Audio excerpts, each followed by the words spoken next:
the Holy Venerable John the Anchorite of Egypt, March 29th. A 4th century Anchorite, walled in his cell for 50 years, guides emperors and commoners with his prophetic gifts. A heads up in the spirit of transparency. Please be advised that this content may include ascetic extremes such as extreme fasting. The Holy Venerable John, an Anchorite of Egypt, was born in Lycopolis, a city now known as Asyut, around the year 35. His life unfolded in the 4th century, a period when many sought God in the deserts of Egypt through rigorous asceticism.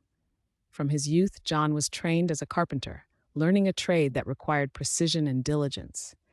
Yet his heart yearned for a different kind of construction, the building up of his soul in Christ. At the age of 25, John forsook his worldly occupation and the comforts of society. He entered a monastery in Egypt, dedicating himself to the monastic life. For 10 years, he lived under the guidance of an experienced elder, a spiritual father who instructed him in the virtues essential for the spiritual path: humility, obedience, and self-denial. Through this period of communal life and structured discipline, John laid a firm foundation for the profound solitude he would later embrace.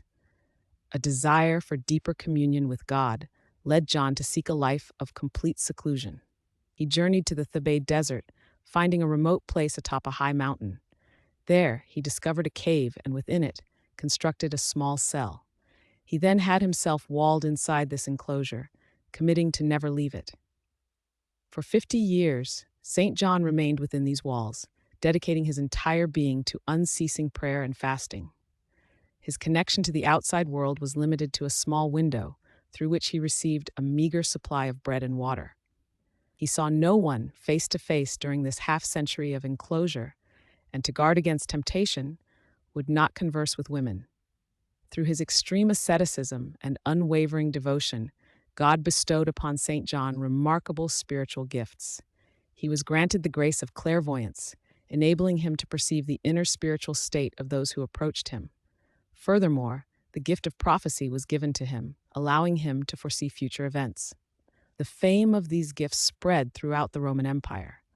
People from all stations of life, soldiers, imperial officials, and common individuals, undertook arduous journeys to his remote cell, seeking his spiritual guidance, intercessory prayers, and counsel.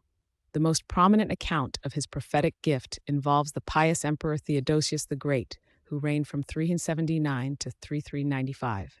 Before embarking on critical military campaigns against the usurpers Maximus and Eugenius, the emperor dispatched a messenger to the desert. The messenger was tasked with conveying the emperor's request for St. John's prayers and divine insight into the outcome of the impending battles. Through the power of the Holy Spirit, St. John foretold a decisive victory for Theodosius. This prophecy was fulfilled precisely as the saint had declared, solidifying his reputation as a true man of God, whose words were guided by divine inspiration. Beyond prophecy, St. John's prayers were also instruments of healing. Many who suffered from infirmities found relief through his intercession. On one occasion, a military commander's wife fell ill. Her servant was sent to the saint to seek his prayers. St. John, knowing through the spirit of the woman's illness, took some oil, blessed it, and gave it to the servant. Upon returning, the servant anointed the woman with the blessed oil, and she was immediately restored to health. These acts demonstrated God's mercy working through his faithful servant. 3 days before his repose, St. John informed his disciples that his departure to the Lord was imminent. He gave them his final instructions and bestowed his blessing upon them, requesting that they not disturb him. He then closed his window for the last time. After 3 days, his disciples found his cell silent. They had to break into the enclosure, where they discovered his body. He had reposed peacefully while on his knees in prayer, a posture that reflected his lifelong dedication to God.